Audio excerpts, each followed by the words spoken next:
咁實驗室咧都有好多唔同嘅規矩嘅，咁以下就列舉咗一啲普遍嘅規則啦。OK，實驗室入邊係嚴禁飲食嘅，包括香口膠，OK，嘢飲只可以飲水，水都唔可以飲嘅。其實，因為咧你唔知係咪一啲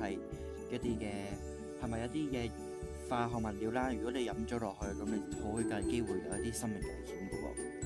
第二就係穿戴一啲必須穿戴嘅防護裝備，OK，咁我哋後邊就講到有咩必須穿戴過。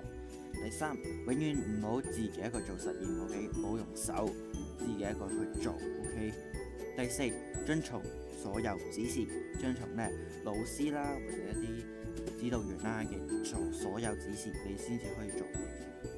第五，未經許可係不得觸碰任何設備，包括進入教室、觸碰電器，OK，甚至係用本身燈等等唔同嘅裝置。